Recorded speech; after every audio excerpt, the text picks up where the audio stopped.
Focus কি সাংসদ হিসাবে? সাংসদ হিসাবে মাগুরার আমার 4টা জিনিস নিয়ে ফোকাস আছে মেনলি।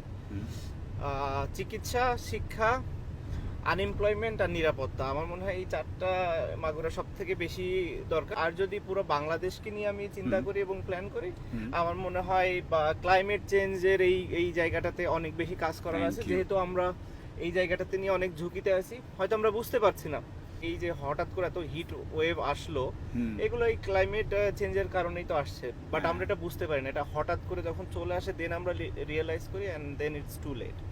আমাদের যেটা ইম্পর্টেন্ট হচ্ছে যে এখন থেকেই আমাদের প্রিপারেশনটা নিয়ে এটা নিয়ে কাজ করা, সো দ্যাট যখন 10-15 বছর পরে আমরা এটা সুফল পাবো, আমরা যেন ওটা বলতে পারি, মানুষ যেন এটা বুঝতে পারে। সো আমরা কি তাহলে ক্লাইমেট ফাইন্যান্স, ক্লাইমেট চেঞ্জ নিয়ে আপনার ভয়েস অনেক শুনতে পারবো সংসদে, দেশে বিদেশে? ইনশাআল্লাহ। থ্যাংক ইউ সো মাচ, খুব দরকার ছিল। আর দক্ষতার ব্যাপারটা যদি একটু মাথায় রাখেন। আমাদের দেশের মানুষই আমাদের সম্পদ আমি মনে করি। অ্যাবসলিউটলি। যত বেশি দক্ষ নাগরিক হবে তত বেশি আমাদের ফরেন কারেন্সি আসার সুযোগ থাকবে, তত বেশি রেমিটেন্স আসার সুযোগ থাকবে। অ্যাট দি সেম টাইম দক্ষ মানুষরা দক্ষ জায়গায় থাকলে স্বাভাবিকভাবে বিদেশে বেশি টাকা যাবে না, এটা সবচেয়ে কারণ আমার কাছে যেটা মনে হয় ফ্যাক্ট। কারণ আমার কাছে মনে হয় যে অনেকেই আছে যে অনেক বাইরের মানুষ এখানে অনেক জব করছে, বড় বড় পজিশনে স্পেশালি। এই জায়গাগুলো যদি আমরা লোকাল মানুষরাই নিতে পারি তাহলে এই দেশের টাকাটা দেশে থেকে গেল। Thank you so much. Thank you.